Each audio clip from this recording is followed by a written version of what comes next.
the rules are if they're not using it, we can.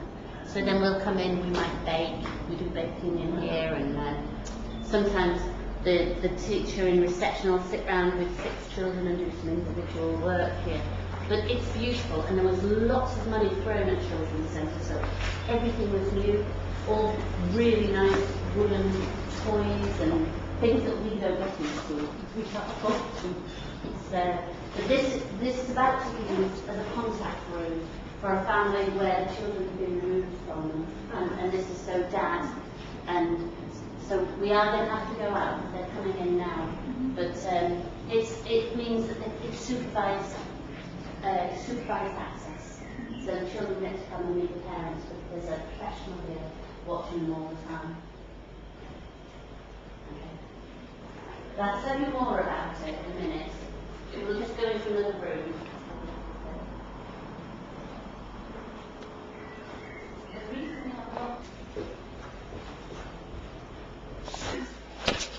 It's a pizza farm. They're on a farm that grows things that you can make in.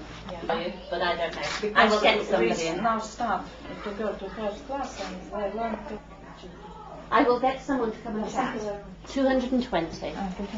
We take pupils from the age of 3 into our nursery, and then they leave when they're 11, or they could be 11 in the summer holidays. They start secondary school in the September of the year that they're 11.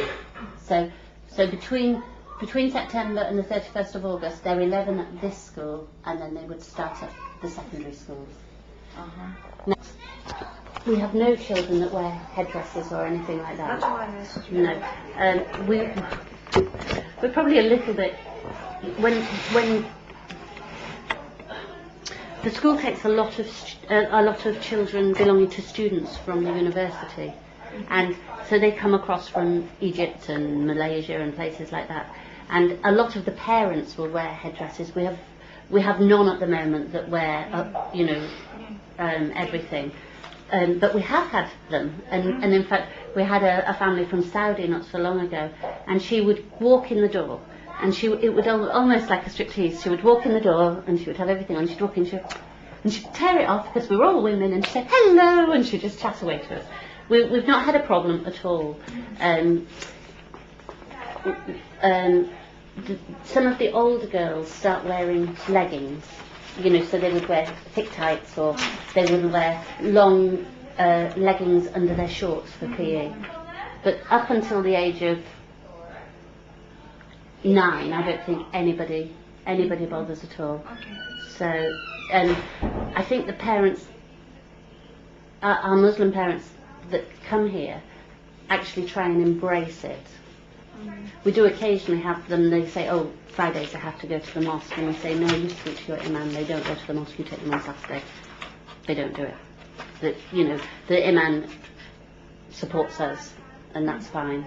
So really we had no problems. We've had the occasional issue with prayers.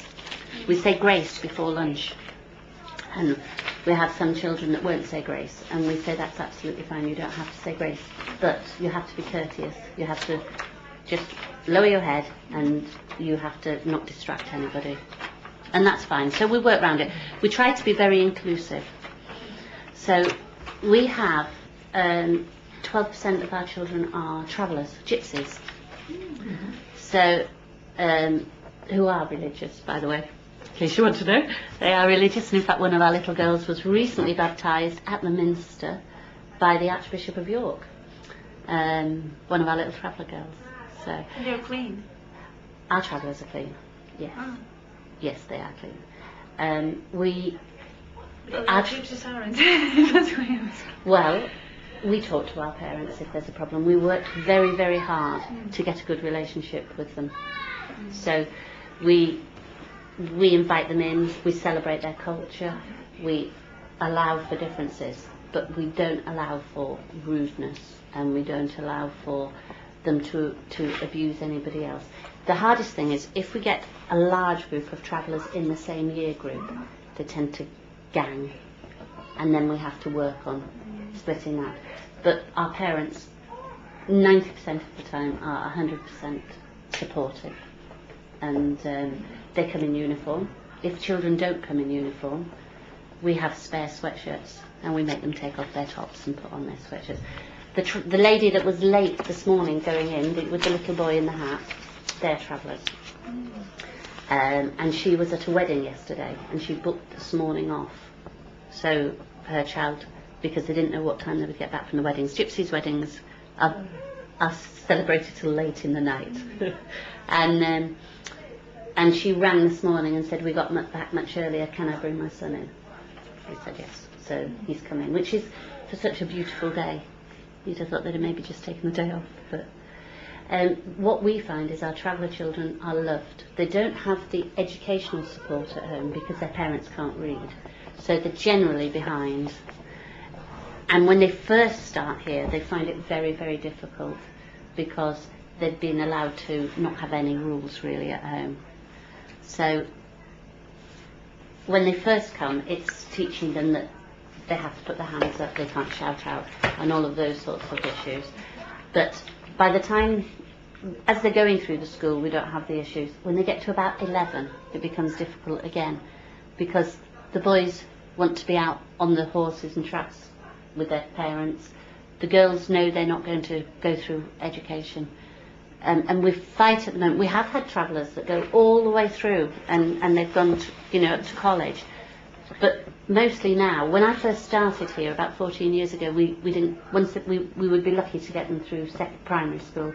Now it's about 13 the girls drop out and the parents take them out of secondary education. So for some of them, they don't stand a chance of mixing with everybody because their parents want to bring them back into the community and keep them on those rules. But we also have a lot of travellers at work.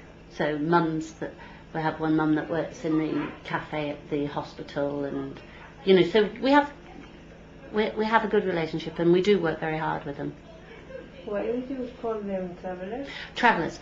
We had a phase in this country where gypsies was a dirty word, and they stopped using it themselves, and so they all became travellers. But recently they've kind of regained that pride in their name, because I think a lot of them have become housed, a lot of them have become respectable, and so now they're starting to call themselves Romany gypsies. They don't want to be. They're very racist within their own communities. They don't like dirty gypsies. They have a name for them, and they don't like travellers who pretend they're gypsies because they're not gypsies. So they're very racist within their own organisation. So they have become Irish gypsies or Romany gypsies. So gypsies is a respectable word again, but for a long time in our community it wasn't. So they all became travellers. And when they join school, they have to indicate their nationality, what they are. And for years they would say they were white British. And that made it very difficult for us to monitor travellers. So particularly in York, because we have a huge traveller community, we actually included it on as a different button. So they could be white British, but we would tick that they were also travellers. And we monitor them even when they become housed for 2 years as travellers, because they still have a traveller mentality. They still have this wanting to go to all the fairs, wanting to spend their summers at seasides peddling things and things like that. So do they live in a camp or we have house? For our school there's two settled camps, and they have to live there for 9 months of the year, otherwise they lose it. So we have one in James Street, which is about a mile away from here, which is very, very nice, very clean. And then we have one at Oswaldwick, which is not so nice. But the families that come here choose not to go to Oswaldwick School because they don't have a good relationship with their travellers. So they've chosen to come here instead. So we have this 12% travellers. I'll point some out to you as we go around. We have about 19% English as an additional language. both of those sets of children, I must tell you, the travellers really love their children. Might always not do what we want them to do with them, but they really love their children. We have a big council estate just across here called Town Hall. And some of the children from there are very deprived. And within our school, it's a very pretty school. Everybody thinks it's very nice, but we have a very hard element of parents who are totally disaffected with education and are on benefits. And when we get third generation benefits, and their children are often quite neglected, and that becomes very hard. So it isn't our travellers that turn up dirty. Do you have also everyone. migrant? Yes, we have some. Turkish mainly and Polish. Turkish and Polish. Yes. Turkish Kurds mainly. Mm-hmm. Kurds. Kurds. Kurds. The From- minority in Turkey. Yes. And a lot of them came across when there was all the trouble with Saddam Hussein. And they were gassed and all sorts, so they were being attacked kind of on both sides, really. So not so much now. A lot of them are older now and moved on, but we had quite a lot of problems, you know, parents with illnesses because of that, and you know, mental illnesses and depression and things like that. But a lot of them have moved on, but we still do get Turkish people, Polish people. We have a Slovakian family at the moment. So we have Zimbabwe. Just trying to think. Zimbabwe. Yes, we have a young girl from Zimbabwe. As we go round, I'll talk to you about the classes and tell you the makeup of the classes. We have some of our families are from streets in York that are among the most deprived in Britain, in the lowest 20%. Equally, some of our families are very comfortable. So we take people from round here as well. But we're bottom heavy in effect, rather than top heavy, which makes it a difficult school to teach in. Our government does not take into account, when they monitor our schools, every child must make so much progress, and they do not take into account children that witness physical abuse or divorced parents, or that doesn't count. As far as Ofsted is concerned, every child should make this much progress. And when they say to us, why have they not made this much progress, we can go through the children and say, this has happened, this child's traveller not being in school, this has happened. But Ofsted say, no, it's not good enough. So do you have cases of violence incident in family? In families, yes, we do. Exposed to violence, children Yes. exposed to Yes. violence? Yes, we do. So you don't have any support for this? What happens at the moment is we pick up children and we put them on what's called a CAF. It's CAF. It's a common assessment form, and we put them on it. We can only do it with the parents' permission, but we would pick up issues and we would put them on that, and then we would pull in all the organisations that would support the child. And they're supposed to be for the children, but they're always about the family in the end, you know. But they're supposed to be for the children. And we would sit round and we would do action plans. How can we help them? So one of our worst families at the moment, we recently have had new fridge, new washing machine. We've had somebody in to decorate the house. We've got money to recarpet the house. So they're all the things we were doing for the parent to support the child, basically, to give the child a nice environment. But her rules were she had to have a chest x-ray, she's got a dreadful cough, she had to get the children's ankles looked at, she had to start using the washing machine. So we have a list of things she has to start doing, and we work on those. If that falls down, if that doesn't work, we then bring in social services. The problem we have with our social services is they are so overworked that a lot of our families they would look at and say, you know, unless it's really bad, we can't pick it up. So we have to then keep working with them. We have to make sure that that's right. If it gets too bad, we have one family where 2 children are in care, and we have another family that's very likely to happen. Well, if they go into care, if they go into foster homes, one of the rules is they stay at the school. because the school is the only constant in their life. So there is an issue with drugs and alcohol on the estate, and obviously from drugs and alcohol you get the violence. Yeah, sure. And children with no rules. So school is the only place some of our children have rules. And this is, within school, we can say to a boy that's terrorising the estate, we can say to him, don't do that. And they won't do it. But they'll walk out of this door. And there is a gang at the moment on one of the estates that's causing havoc. And the police are involved.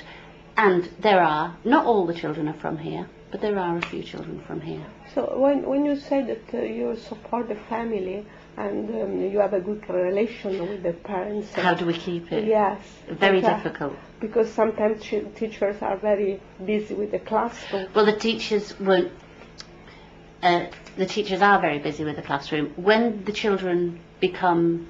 when we become aware of issues with the children, we pick them up in different ways.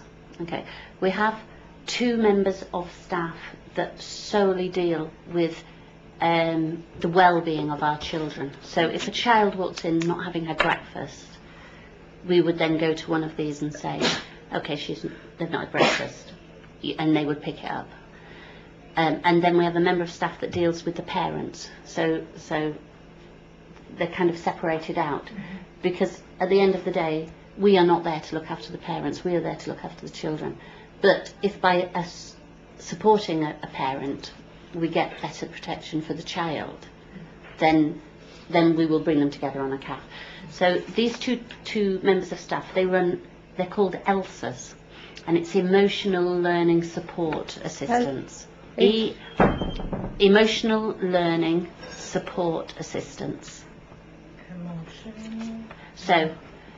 So what?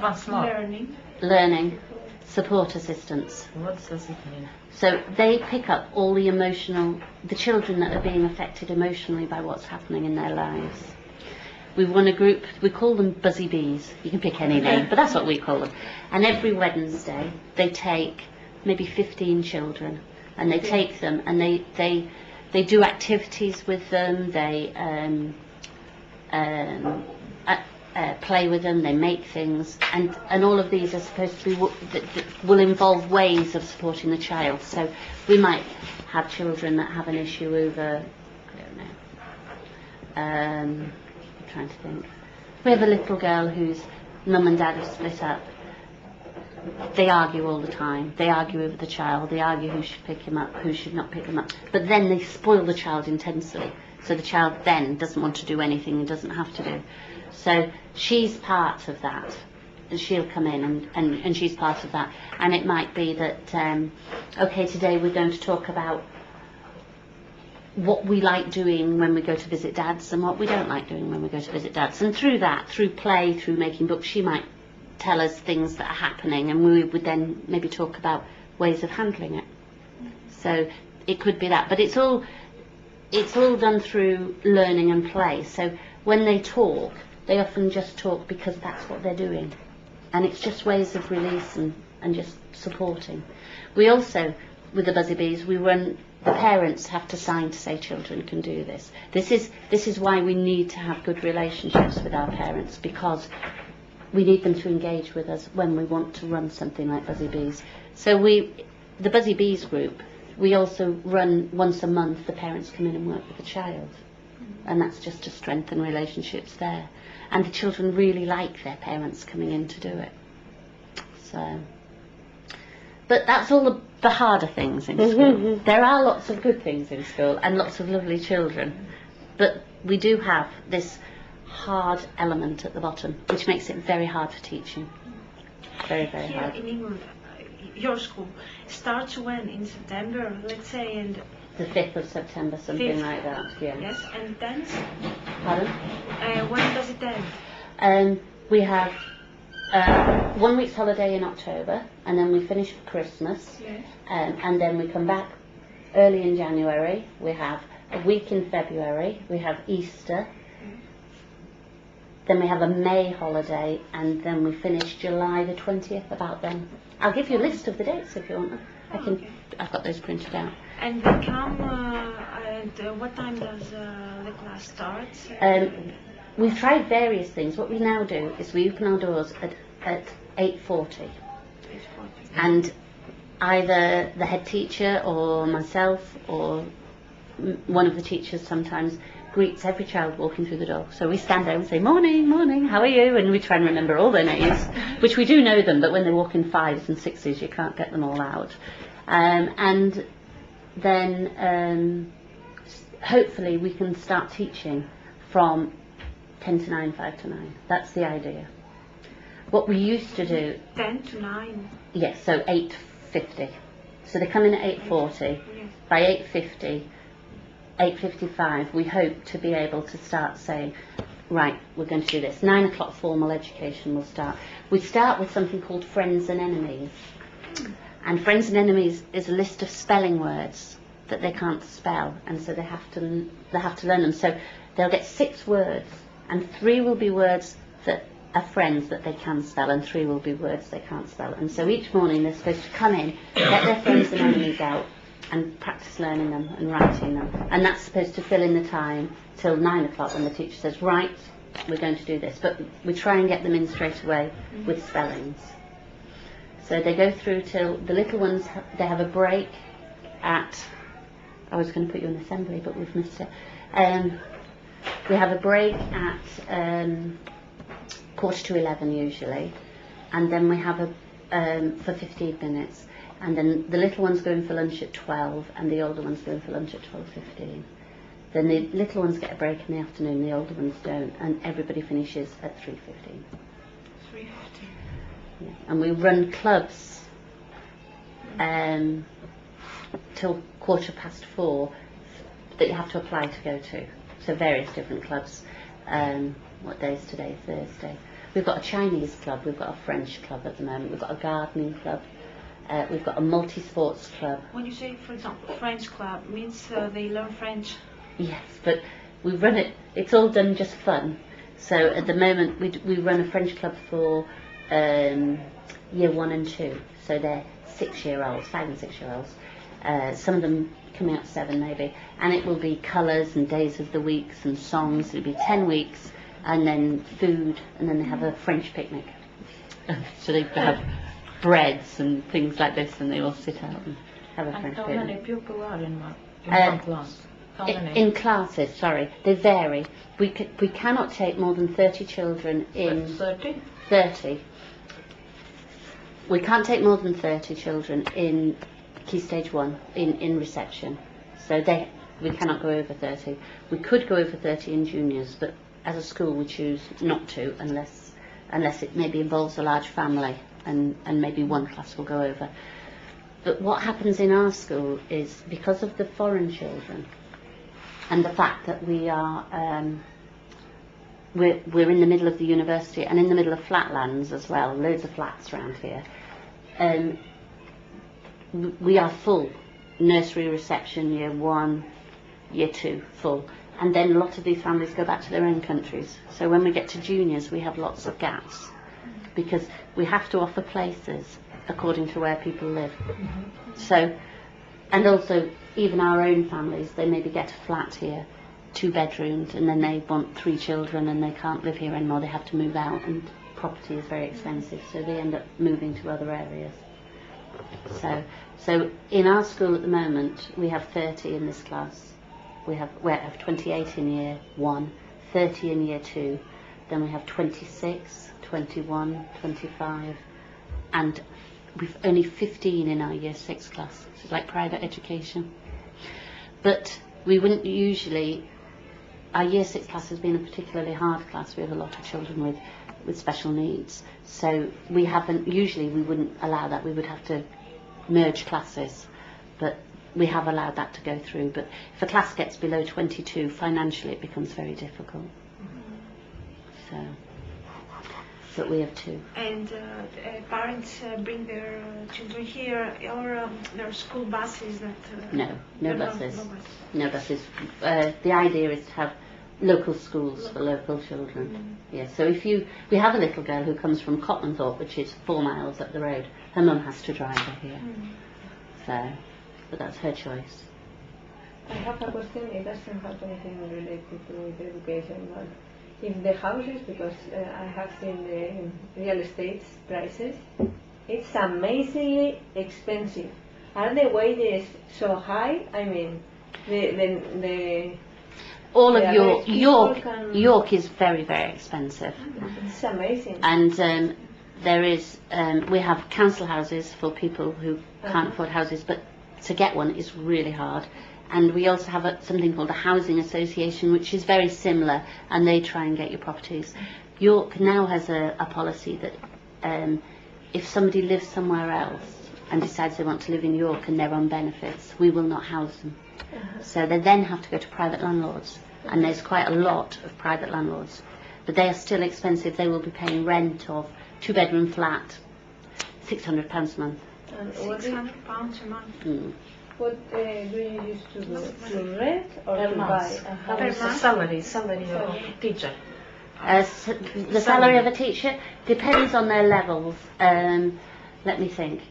They will be on, a teacher would be on anything from, they start on 21,000. I'm trying to figure out how much 21,000 would be. About A year, you mean? yes, a year. So they would be earning about 1,700. A new teacher. A new teacher, 1,700 per month. Yeah. Pounds No. per month. 1,700. Yeah, 1,700 per month. Per month. Yes. It When they depends start. on the years of teaching. Yes, goes up all the time. We will have teachers here that take home £2,500, maybe. Yeah. So And how do you make recruitments of teachers? Um, How do you? how do we recruit? Yes. We advertise locally for teachers. They would go on the City of York website. If we want to have a deputy or a head teacher, we would advertise nationally. And then people apply, we go through them. We're finding it very difficult. Oh, Sorry, sorry, that's my fault. no, No, no, we're finding it difficult at the moment to recruit, not because there isn't the people out there who want the jobs, but because we don't feel that the teacher training is good enough. And the youngsters are coming in really with not enough experience, and this is too hard a school to take them. So what we are doing now with applications is, so we might advertise and we'll get 30, 40 applicants. We will pick out 6 best, and we would, on paper, and then we would ask them to come in and teach. And we will not interview them now till we've seen them teach, and then we look at interviewing afterwards. Do they have some kind of training program or something? In like school? That? Yeah. The York City Council run what's called a newly qualified. All teachers have to do 1 year on a newly qualified teacher status, and they run various different groups, and then they have a mentor in school, and they get a day off a week. But we are looking at, on top of that, well, we already do. We started recently. We pick our teachers, our weaker teachers, although I'm sure we don't say it like that, but our teachers that maybe need a little bit more support. We now, on a Thursday night, we have them in for an hour and a half, and we go through different strategies and what we need them to do, and a lot of it is the government interfering, really, and the amount of data we need on them, and teachers, in a way, find it very difficult to get everything done, and I think that impacts on their teaching, because instead of doing wonderful, exciting things, they're constantly thinking, how do I get this data, how do I get this data? And we need teachers that, they've got to be enthusiastic, and they've got to be, they've got to have the knowledge. That's another issue with our school, and an issue actually across England, and I'm sure it's happening across Italy as well. Children are coming in with very, very poor speech because mums are on mobile phones, headphones. Children are put in front of televisions, Or computers, and we have children that come in that can't speak. If you can't speak, you can't write, because you don't have the language. So that's another one of our major issues. So we have a TA, a teaching assistant, just for oracy. And all she does is she takes groups of children, usually the lower end, and spends time with them, speaking with them, teaching them how to speak properly. As a staff, we now have to pick up all bad grammar. So if a child says, "It wasn't me," we'd say, "It wasn't you," or "It was not you." You know, so we're constantly correcting children. Because all they're hearing is slang, American, and I mean, I love telly, and I watch telly. Well, I didn't watch a lot of telly because we didn't have one half the time, but I watched telly when I was younger and listened to the radio, but everything then was correctly spoken. Now it's EastEnders, and it's all slang, and children don't know how to speak properly. So that's another issue in education at the moment. Are here any handicapped children? I mean, We have 2 children with autism. Oh, actually we don't. We have 3 children with autism. And what happens with these children? I mean, they have their own teacher inside the classroom. One-to-one helpers, yes. One-to-one teaching, not a teacher. Yes. They have a teaching assistant. So the teacher will teach, the teaching assistant will They are inside support the classroom. in the classroom. With the teacher, and they have their own assistant Yes. who explains more. Okay. Okay, so within our school, we have 2 children in nursery. One of the children, I'm tongue-tied now. One of the children is we don't think should come to this school, and we're working with Dad and Mum at the moment because we think the child needs more. But the parents, when they're very young, you see, the parents don't always accept it. So he will start here in September, but we think it's going to be too hard. And then we have another little girl in the afternoon who is autistic, who has one-on-one. So we call them statements. We give them a statement of educational needs, and that statement is agreed with the authority, and they dictate how many hours we can give the child.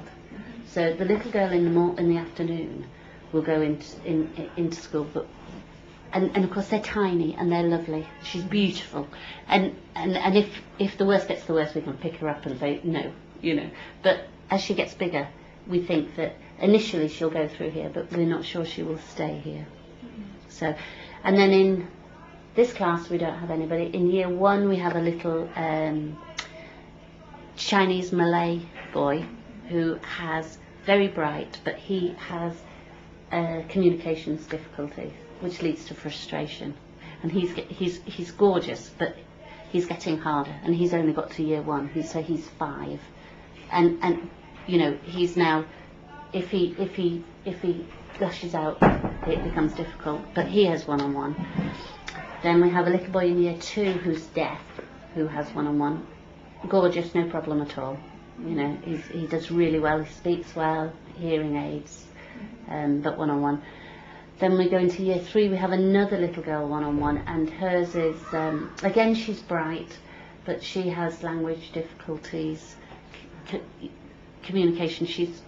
There's something there. She's never going to lead a normal life. She's actually a traveller, but she's never going to have a normal life as such. But she's bright, and she can access the curriculum, and we'll see her through. We have a few tantrums off her, but she's, you know, she's fine. We can win her. She's very winnable. And then in year 5 we have another autistic child who is high ability and will go through secondary school as well. So we have several stages on the special needs register. We have, which is national. You have school action for children that maybe are struggling, a little bit behind, possibly borderline dyslexia, or maybe even dyslexic but coping. Maybe just some. We have a little girl who is bright and articulate, but maths, she just cannot get a number at all. You know, so they're on the register there. Then we have a stage called Action Plus. These are for children we're more worried about, and we feel that we're going to have to put on. We're going to have to monitor very carefully to make sure that they don't fall too far behind, or that we've got outside organisations coming in to work with them. So often it could be behaviour, it could be just that they're failing to pick up what even though we're putting in support, they're failing to move on the way they should. And then we have statemented children, and these are the children that are very, very poor, that need support. And it's easier to get it for physical, for disabilities like autism and things like that. Some children just, I mean, you'll have them in your class, no matter what you do, they're just not going to get it. But they have to be extremely poor to get one-on-one, because of course it costs money. Yeah. How long have you been here? Years, far too long, 14 years. 40? 14. 4. 14 years. I came here because my children were in school and I got the school holidays. And I could drop my daughter off at primary school, come here, and then she would go into an after-school club for 10 minutes, and then I would pick her up. And always said I wasn't staying because the holidays are too expensive to go on holiday. You know, to go on holiday in the holiday time is too expensive because everybody ups their prices. But I haven't left because I love it.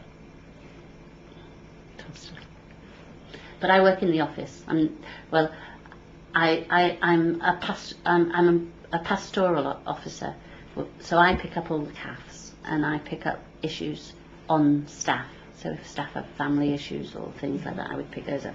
So I tend to deal with all the personnel stuff. But I also do typing, dinners, reports, leaks, anything at all. So we're one of the few schools where the office staff actually do lots and lots of things. Because the office is so central, everybody walks into it. We know all the children, they all come to us and things, and all the families. Office staff are also teachers or? Office staff, no. The office staff are not teachers. The teachers are in the classrooms. They're very expensive teachers, so teachers have to be in teaching. And then teaching assistants. So I think we have 11 teachers, and we have probably about 15 support staff at least. And then we have midday supervisors, dinner ladies. How many dinner ladies? Not enough. We have 6 dinner ladies, but from September we need to find 2 more because of the statemented children from nursery that are coming in, because they need one-on-one outside as well. So we will be looking to appoint somebody to do that. It's not easy to get dinner ladies. We try very hard to be inclusive with our dinner ladies as well, because they are so difficult to get. So some of them are parents, but we try to make sure that they can have lunch here, so they get to eat as a perk. So they get paid £6.50 for 1 hour during the day. They always do more than 1 hour. They come in early, then they end up late because they'll be caught up in something with a child. And then we ask them to do all the voluntary work as well. Will you do our parties? Will you do this? Will you do that? So when we have nights out and things like that, we always try and say, would you like to come with us? You know, so it's hard. It's getting harder to recruit them because our government is now saying that unless you get 16 hours, your benefits are going to be cut. So for the mum wanting to, if a mum wants to stay at home, it's not a problem. But for somebody who's looking for work, we're only offering 5 hours. Not enough. So do you want to have a look round? Yes, please. Right, we'll cut the scenic route through here. This is, because this is a unit, this is just nursery and reception. And in fact, we'll go this way. We won't go through the kitchen or toilets. This area is all enclosed. This is the play area. Play area. Let's start to play. So this Yes. is usually timetable, and much of education now is outside play. That's another thing parents aren't doing anymore. They're not outside with their children. You have the same issues? Well, in Spain it's different because the weather helps. Yeah. But not very well. So we have wellies and raincoats, so they're out no matter what the weather is. We just provide them and put them out. So And the areas are all used for different things. It's so nice.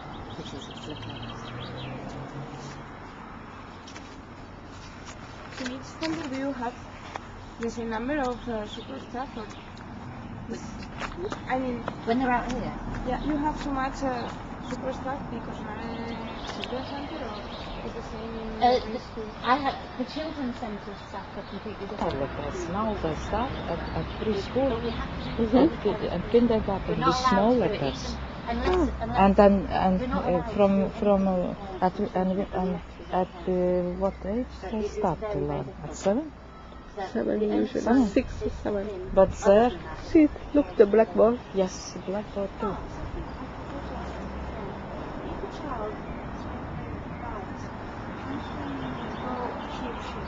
Can it go to a bigger class?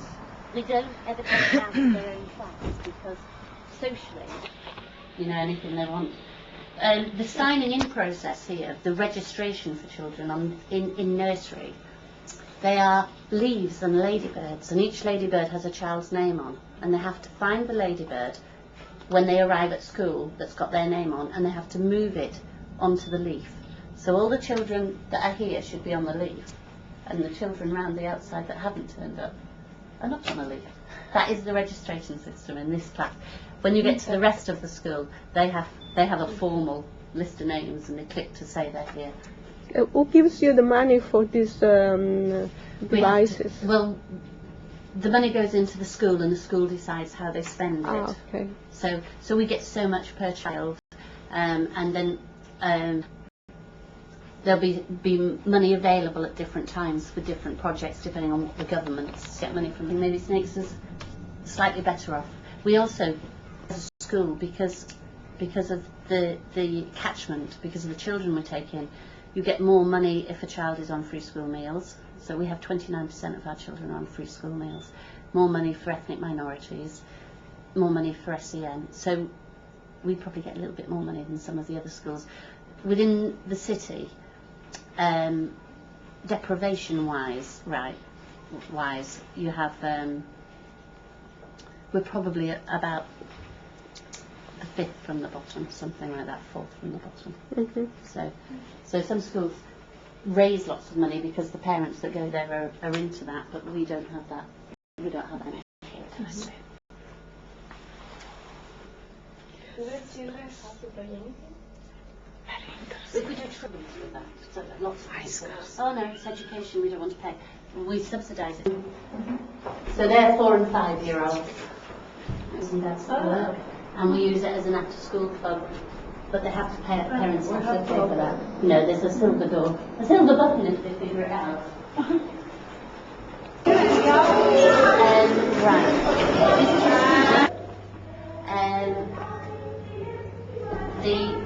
There's a computer usually for every child. We also have a trolley full of laptops, which if there is, say, too many children, we can use the laptops and we can sit at the table. But the trolley is movable, so it's in a classroom at the moment. Somebody's using them. Okay. We're a church school, and these are the 2 churches that our vicar covers, or 3 churches even. And this shows mainly the council estate, but these are the shops around the area, and there's comments from the children. This is travellers. This bit here is all travellers, and you can see they have a safe place to live because nobody will go onto the traveller side, and the children all get to play out. The parents are very involved. You can see they've got horses in here, the dogs and everything else. This is inside one of the caravans, look. So they have a nice time. So in this one, this little boy here is saying, "I like gypsy weddings." Oh, that's his big sister. That's Ellie's written that, and that's Ellie's mum, and that's Ellie's little brother. And this one, Shania's, "I like travelling around the fairs with my trailer." They have a lovely, lovely childhood. Sometimes you feel quite jealous. They're coming with photos. They're all dressed up. The girls are all little girls. They're all playing out and with their wands and their things. But then you get onto, this is the Town Hall estate. So it's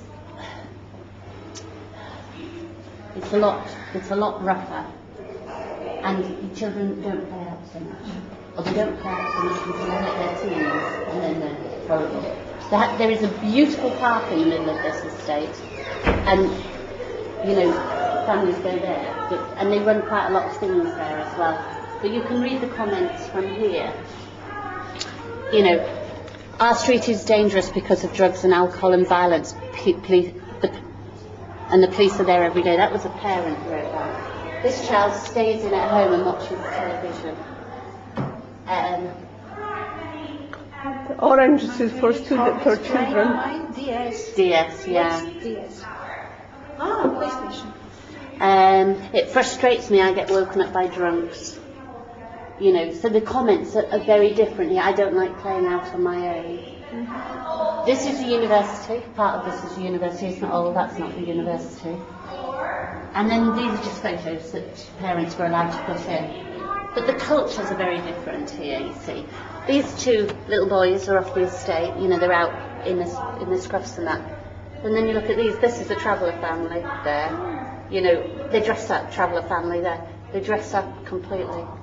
This is a Saudi family.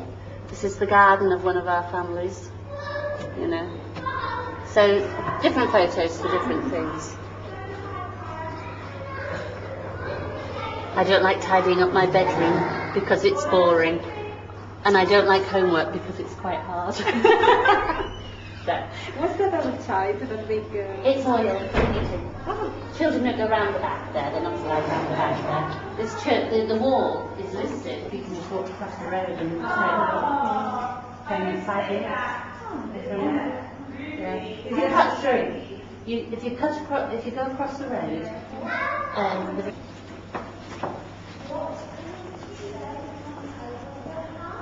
Okay. And every Friday, we invite all parents in for assembly, but we invite them, and we give awards out. And every class wins awards for different things, and this is our award. So the children get to do different things.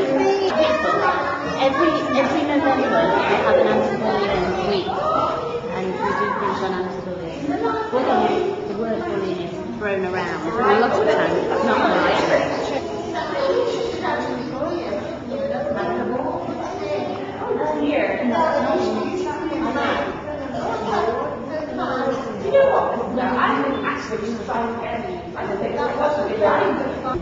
So do you do prayers in assembly? Yes. So Yeah, every day. every day. So Every day. assembly every day and lunchtime every day. Classes of that kind of English. If you are nervous, Instruments.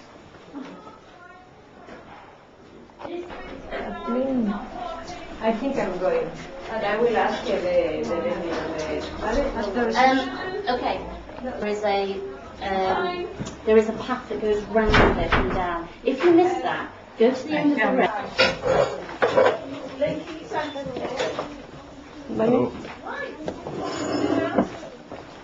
This is the debugger.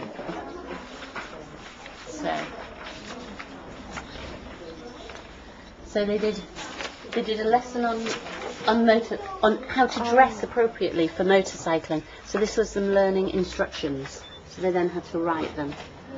They've been to the Railway Museum. They've been to a farm. They went to make pizzas at one of the pizza places. So this class does lots of visits. The teacher in this class works on the. Hers is that if you're good, we will go out on trips, and this is the reward for the trips. They get to go on all these things. That. In every class as well, there's a reflective corner. I mean, Well, in Greece, for example, the state gives them books. just carrying on from yesterday. So children at the moment, literacy books. Yeah, so this